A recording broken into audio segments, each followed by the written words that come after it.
আসসালামু আলাইকুম ওরহমতুল্লাহি ওবারাকাতুহু। প্রিয় দর্শক, আপনাদের প্রত্যেককে আন্তরিক অভিনন্দন জানাচ্ছি এনিগমা টিভির সাপ্তাহিক বিশেষ আয়োজন ইসলামের আলোয়। দর্শক মণ্ডলী, এই আয়োজন থেকে আমরা জীবন ঘনিষ্ঠ যে কোনো বিষয়ের ইসলামিক সমাধান যেটা আছে সেটা আপনাদেরকে জানানোর চেষ্টা করে থাকি। আল্লাহ সুবহানাহু ওয়া তাআলা যদি আমাদেরকে তৌফিক দেন, আজকে আমরা যে বিষয়টি নিয়ে কথা বলতে চাই, আমাদের অবসর টাইম কিভাবে কাটাবো। একজন মুসলিম তার অবসর সময় কি করবে, কি করা উচিত, ইসলাম কি শিখিয়েছে জানতে হবে। দর্শক মণ্ডলী, সময় আল্লাহ সুবহানাহু ওয়া তাআলার পক্ষ থেকে অনেক বড় নিয়ামত, কিন্তু এই সময়টাকে যদি আমি ঠিকমতো না কাটাই তখনই কিন্তু শয়তান আমাদেরকে ধোঁকা দেয়। ঠিকমতো না কাটালে শয়তানের ধোঁকায় পড়ে আমরা অন্যায়ের সাথে লিপ্ত হই। সেই অবসর টাইমটাতে আমরা অনেক অন্যায় কাজ করে ফেলি, পাপের কাজ করি, গুনার কাজ করি, যে গুনাহগুলো আমাদের চোখের মাধ্যমে হয়, কখনো হাতের মাধ্যমে হয়ে থাকে, কখনো অন্য অঙ্গ প্রত্যঙ্গ সেগুলোর মাধ্যমেও কিন্তু আমাদের গুনাহগুলো হয়ে থাকে অবসর সময়টাকে সুন্দরভাবে না কাটানোর কারণে। দর্শক মণ্ডলী, অবসর সময় এবং টোটাল সময়টাই আল্লাহর যে নিয়ামত। আল্লাহ সুবহানাহু ওয়া তাআলা ইরশাদ করছেন পবিত্র কোরআনে, ছোট্ট একটি সূরা আমাদেরকে দিয়েছেন যেটাকে সূরাতুল আসর বলা হয়ে থাকে, যেটা এই সময় নিয়ে বলা হচ্ছে। আল্লাহ তাআলা ইরশাদ করছেন ওয়াল আসর, সময়ের কসম। আল্লাহ তাআলা সময়ের কসম করছেন, ইন্নাল ইনসানা লাফি খুসর, নিশ্চয়ই মানুষ ক্ষতির মধ্যে রয়েছে। আল্লাহ সময়ের কসম করে বলছেন মানুষ ক্ষতির মধ্যে আছে, প্রত্যেকটি মানুষ। তবে তারা ব্যতীত ইল্লাল্লাযীনা আমানু ওয়া আমিলুস সালিহাত, যারা ভালো কাজ করে এবং আমানু, যারা ঈমান এনেছে এবং ভালো কাজ করে তারা ব্যতীত, এবং ওয়াতাওয়াসাউ বিল হক ওয়াতাওয়াসাউ বিস সবর, এবং যারা পরস্পর একে অন্যের ভালো কাজের পরামর্শ দিয়ে থাকে এবং সত্য কাজের তারা প্রতিযোগিতা করে সত্য কাজের পরামর্শ দিয়ে থাকে। দর্শক মণ্ডলী, তাহলে এই চারটি কোয়ালিটি আমাকে আপনাকে অর্জন করতে হবে, তাহলেই আমি আর ক্ষতির মধ্যে থাকবো না। আল্লাহ কিন্তু সময়ের কসম করে এই কথাটি বলেছেন। আমাদের মূল যে টপিকটি অবসর টাইম, আমরা মুসলিম, আমরা আমাদের কাজের ফাঁকে যে টাইমটা পাচ্ছি সেটা কিভাবে কাটাবো। যদি সকাল থেকে একটু বলতে হয়, ঘুম থেকে উঠলাম, ঘুম থেকে ওঠার পরে আমরা আল্লাহকে স্মরণ করার মাধ্যমে আমার সকালটা হবে। এটি হবে আমাদের প্রথম কাজ। আল্লাহকে কিভাবে স্মরণ করব? ঘুম থেকে উঠেই একটা ছোট্ট দোয়া আছে, সেই দোয়াটি পড়ব, আলহামদুলিল্লাহিল্লাযী আহইয়ানা বা'দামা আমাতানা ওয়া ইলাইহিন নুশুর।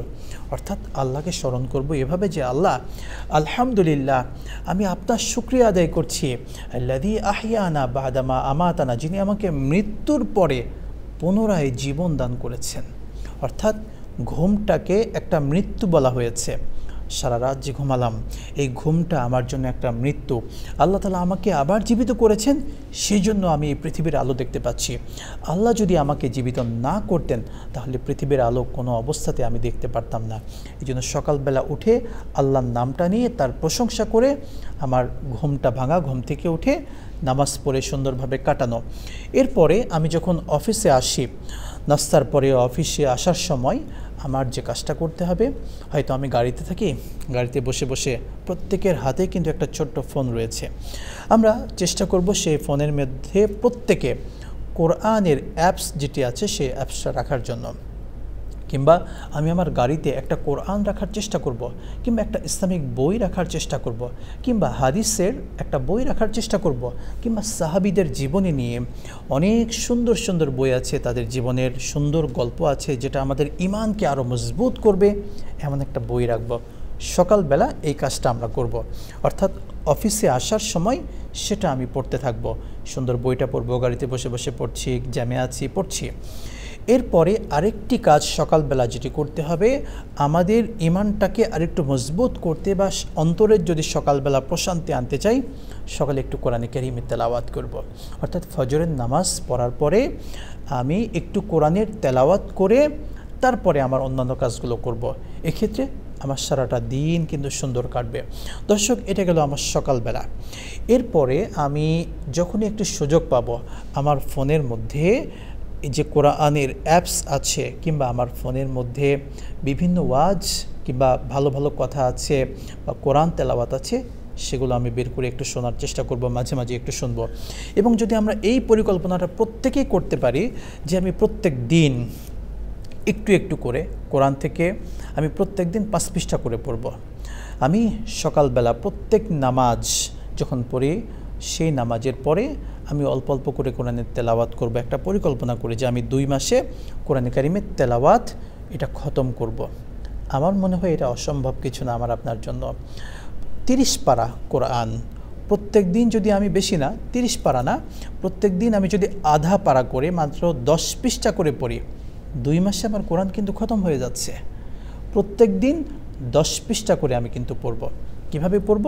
5 ওয়াক্ত নামাজে আমি পরিকল্পনা করব, নামাজের পরে আমি 2 পৃষ্ঠা করে কোরআন তেলাওয়াত করব, এটা কন্টিনিউ করব। এই টাইমটা একটা পরিকল্পনার মধ্যে আমি নিয়ে আসবো। এটা একটা বিষয়গুলো, তাহলে 2 মাসে কোরআনের একটা কিন্তু তেলাওয়াতের খতম হয়ে যাচ্ছে। এরপরে একজন সাহাবীর জীবনী আমরা ধরব, যে একজন সাহাবীর জীবনী পরিকল্পনায় নিলাম যে আগামী 1 সপ্তাহে একজন সাহাবীর একটা জীবনী আমি শেষ করব। তাহলে কী হবে, আমার ডেস্কের পাশে একটা সুন্দর সে সাহাবীর জীবনীর একটা বই থাকবে। যখনই আমি একটু সুযোগ পাবো, ফ্রি হব, একটু বইটা একবার খুলে দেখব, 1 পৃষ্ঠা পড়ব, রেখে দেব, আবার একটু ফ্রি টাইম পাবো, সেটা বের করব, পড়ব, এভাবে কিন্তু কাটবে। এবং যদি আমরা বেশি কিছু শুনতে চাই, শোনার ক্ষেত্রে যদি আমরা বলতে চাই, কোরআনের সুর এটা হলো সবচেয়ে মধুর সুর। এই কোরআনের সুর, এর চেয়ে উত্তম সুর এই পৃথিবীতে আর কিছুই হতে পারে না। আমরা দেখবেন দর্শক মণ্ডলী, অনলাইনে সার্চ করলে এত সুন্দর সুন্দর চমৎকার তেলাওয়াত পাওয়া যায়, যে তেলাওয়াতগুলো যদি আপনি চোখটা বন্ধ করে গভীরভাবে শোনেন, দেখবেন আপনার হৃদয়ে একটা ঝাঁকি দেবে, হৃদয়ের মধ্যে একটা উত্তাল ভাব তৈরি হবে, আল্লাহর প্রতি একটা ভালোবাসা তৈরি হবে।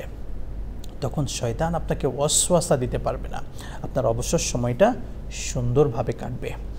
ঠিক তেমনি আপনার অফিস টাইম আস্তে আস্তে পার হচ্ছে, যখন লাঞ্চের সময় হবে সে সময়টাতেও কিন্তু আমি আস্তে আস্তে এই কাজগুলো করতে পারি। বিশেষ করে যেটি বলতে হয়, আমরা যখন লাঞ্চ করছি, কোনো খাবার খাচ্ছি, খাবারের শুরুতে শেষে যে দোয়াগুলো আছে সেই দোয়াটা পড়া, এটাও কিন্তু দোয়া পড়ার মাধ্যমে আমার যে খাবার খাচ্ছি সে খাবার খাওয়াটা এটা কিন্তু সুন্নাহসম্মত হবে, এবং এই খাবার যেটা আছে এটার মধ্যে বারাকা চলে আসবে। যদি আমি দোয়াটা না পড়ি তাহলে কি হবে, শয়তান সেই খাবারে অংশগ্রহণ করবে। দর্শক, বিষয়টি একটু ভাবলে কেমন লাগে, আমি খেতে বসেছি, শয়তান যদি আমার সঙ্গে একই প্লেট থেকে খাই, এটা আমার কেমন লাগবে বা আপনার কেমন লাগবে? হয়তো আমরা আমাদের চোখে দেখি না যে শয়তান আমার সঙ্গে আমার প্লেটে বসে খাবার খাচ্ছে, কিন্তু আল্লাহ নবীর হাদিস বলছে, যেই খাবারে আল্লাহর নাম নিয়ে শুরু করা হয় না সেই খাবারে শয়তান এসে অংশগ্রহণ করে, সেও এসে আমার সঙ্গে খেতে থাকে। নাউযুবিল্লাহ। এই জন্য আমি আমার টোটাল দিনে আমরা খাবার খাই কিংবা পানি খাই, অনেক কিছু করি, তো এই খাবার খাওয়ার পূর্বে বা শেষে একটু দোয়াটা পড়বো। এই দোয়া পড়ার দ্বারা খাবার খাওয়াটা সওয়াবের কাজ হবে, শয়তানও এসে আমার কোনো ক্ষতি কোনোভাবেই কিন্তু করতে পারবে না। এটা একটা বিষয়গুলো প্রিয় দর্শক, তাহলে আমরা অবসর টাইমটা কাটানো এভাবে কাটাতে পারি। এরপরে আমরা যদি একটু লম্বা কথা বলি, সেটি হচ্ছে আমরা অবসর সময় কখনো কখনো কাটানোর জন্য 2 মাস বা 3 মাস পরে বা কিংবা বছরে একটা প্ল্যান করি, একটা লং ট্যুরের কিন্তু চিন্তা করি। আমরা যদি লং ট্যুরের চিন্তা করি, নামটা প্রথমে আসে থাইল্যান্ডের কথা কিংবা ব্যাংককের কথা কিংবা অমুক জায়গার কথা চলে আসে। আমি বলবো, একজন মুসলিম হিসেবে আমাকে প্রথমে যে বিষয়টি, যে জায়গার কথাটা মাথায় আসতে হবে, সেটি হবে বাইতুল্লাহর কথা। আল্লাহ সুবহানাহু ওয়া তাআলা যে বাইতুল্লাহকে পবিত্র করেছেন, যে বাইতুল্লাহর প্রত্যেকটি কোনায় কোনায় রহমত, সেখানে যাওয়ার সঙ্গে সঙ্গে আল্লাহর রহমত আমার উপর অঝোরধারায় বর্ষিত হবে। সেই জায়গায় আপনি একটু লং ট্যুর করার চিন্তা করেন, ওমরা করে আসুন, দেখবেন মনে একটা আত্মিক তৃপ্তি চলে এসেছে ওমরা করার মাধ্যমে। বাইতুল্লাহ যাবেন, এবং সৌদি আরবে অসংখ্য জায়গা আছে যেগুলো মুসলিম নিদর্শনের অন্যতম জায়গা, সেই জায়গাগুলোতে যান। প্রিয় নবী সাল্লাল্লাহু আলাইহি ওয়াসাল্লামের অসংখ্য নিদর্শনাবলী আছে। মসজিদে নববীতে যান, দেখবেন কত সওয়াব সেখানে নামাজে। বাইতুল্লাহতে নামাজ পড়বেন, 1 লক্ষ রাকাত নামাজের সওয়াব আপনার আমলনামায় দিয়ে দেবে, সুবহানাল্লাহ। আবার মসজিদে নববীতে পড়বেন, সেখানে কত সওয়াব। অর্থাৎ আপনি যখন ওমরাতে যাবেন, একটা অন্যরকম তৃপ্তি আপনি অনুভব করবেন। বাইতুল্লাহ যখন তাওয়াফ করবেন, সাই যখন করবেন, আবার যখন যাওয়ার পরে সেখানে দেখবেন বাইতুল্লাহর গিলাফ ধরার যে সৌভাগ্য, সেটা যদি আপনি অর্জন করতে পারেন, কিংবা হাজারে আসওয়াদ জান্নাতের যে পাথরটি আছে সেই পাথরে যদি আপনি চুমু খেতে পারেন, দেখবেন কতটা আত্মিক তৃপ্তি চলে আসবে। এবং আরেকটি কথা যদি বলতেই হয়, আমাদের জীবনে অনেক সময় অনেক পেরেশানি চলে আসে।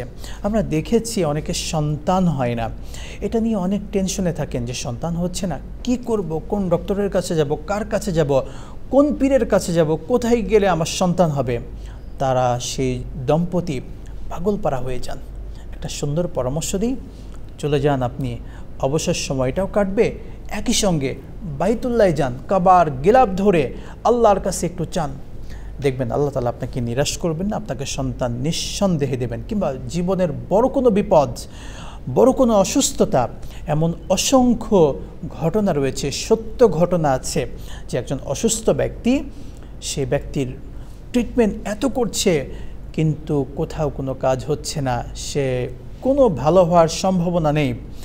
চলে গিয়েছে বাইতুল্লাতে, সেখানে গিয়ে জমজমের পানি দিয়ে গোসল করেছে, জমজমের পানি খেয়েছে, বাইতুল্লাহ চত্বরে গিয়ে আল্লাহর কাছে কান্নাকাটি করেছে, আল্লাহ তাকে সুস্থ করে দিয়েছেন, সুবহানাল্লাহ। সুতরাং সেখানে যান, আমি বলবো অবসর সময় কাটানোর জন্য সেই জায়গা আছে, সেখানে চলে যান। এবং আরও কিছু মজার জায়গা যেটা আছে, মুসলিম নিদর্শন বিশ্বের বহু দেশে আছে, সেই দেশগুলোতে আমরা যাওয়ার চিন্তা করি আমাদের অবসর টাইমগুলো কাটানোর জন্য। দেখবেন সেখানে গেলে আপনি ব্যাংকক বা থাইল্যান্ড বা অমুক জায়গায় গেলে যে গুণাগুলো হতো, সেখানে যাওয়ার পরে সেই গুণাটা আপনি সেখানে কিন্তু পাবেন না। চলে যান তুরস্কের সেই মিউজিয়াম, কোপকাপি মিউজিয়াম, দেখবেন আল্লাহর নবীর অসংখ্য নিদর্শন সেখানে আছে, আপনার মনটা ভরে যাবে। মিশরে চলে যান, সুন্দর পিরামিড আছে, অসংখ্য নিদর্শন সেখানে আছে। ফেরাউন কিভাবে ধ্বংস হয়েছিল, তার লাশটা আজও সেভাবে পড়ে আছে। দেখবেন এগুলো দেখলে মনের ভিতরে একটা আত্মিক প্রশান্তি তৈরি হবে আপনার, এবং আপনার অবসর টাইম যেটা আছে লং ট্যুরের জন্য আপনি যেটা দিচ্ছেন সেটাও কিন্তু সুন্দর হবে। প্রিয় দর্শক মণ্ডলী, সুতরাং কয়েকটি বিষয়ের কথা আমরা বললাম। সারাটা দিন যে অবসর টাইমটা পাই, সেই অবসর টাইমটা আমরা আল্লাহকে স্মরণের মাধ্যমে কাটাবো। কারণ একটি কমন কথা আমরা কিন্তু জানি, একটা স্বাভাবিক পড়ে থাকা জমি, সেই জমি যদি শুধু পড়ে থাকে, সেখানে কিন্তু আগাছা তৈরি হয়, বিভিন্ন খারাপ গাছ যেগুলো আছে সেগুলো তৈরি হয়, অর্থাৎ সেখানে উপকারী কোনো কিছু তৈরি হয় না। কিন্তু সেটাকে যদি আপনি চাষাবাদ করেন, সেখান থেকে সোনার ফসল কিন্তু আপনি ফলাতে পারবেন, ভালো কিছু পাবেন। আপনার মনটাকে যদি আপনি ভালো কিছু না দেন, শুধু ছেড়ে দেন, শয়তান সে সময় দেখবেন শয়তান এসে আপনার মনে বাসা বাঁধবে এবং আপনার মনে অবস্থান করে নেবে এবং আপনার মনটাকে খারাপ দিকে আস্তে আস্তে ধাবিত করবে। এই জন্য 24টা ঘন্টা একজন মুমিনের যে দায়িত্বটা হবে, আল্লাহ স্মরণের মধ্যে থাকা, কোরআন তেলাওয়াতের মধ্যে থাকা, 5 ওয়াক্ত নামাজ পড়া, অবসর টাইম যেটা পাবে সেই সময়গুলোতে ইসলামিক বই পড়া, এবং বিশেষ করে আমি একটি কথা বলতে চাই দর্শক, আমাদের প্রত্যেকের বাসায় একটা সালাত কর্নার থাকতে হবে, একটা ইসলামিক লাইব্রেরি থাকবে, সুন্দর সুন্দর বই সেখানে থাকবে। সেই বইগুলো আমরা পড়বো অবসর টাইমে।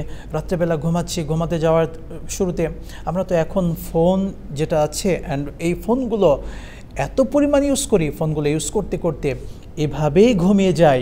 আমরা এশার নামাজটাও কখনো কখনো ভুলে যাই। এশার নামাজ যখন ভুলে যাচ্ছি, ফোনটা ইউজ করতে করতে অনেক রাত হয়ে যাচ্ছে, এই অবস্থায় ঘুমিয়ে পড়লাম, এমনকি আমার ফজরের নামাজটা পর্যন্ত কাজা হয়ে যাচ্ছে। আফসোস প্রিয় দর্শক আমাদের জন্য। যদি আমি এটা না করি, যদি এটা করতাম, রাত্রেবেলায় সুন্দর করে ঘুমানোর শুরুতে আমি ইসলামিক যে ওয়ে আছে, দোয়া পড়ে, অজু করে, কোরআন তেলাওয়াত করতে করতে, কিংবা একটা ইসলামিক বই পড়তে পড়তে, বা রাসূলদের অনেক নবীদের জীবনী আছে সেগুলো পড়তে পড়তে, বা সাহাবীদের জীবনী পড়তে পড়তে, কিংবা হাদিস শরীফ পড়তে পড়তে ঘুমিয়ে যেতাম, তাহলে দেখতেন আমার ঘুমটাও সুন্দর হতো।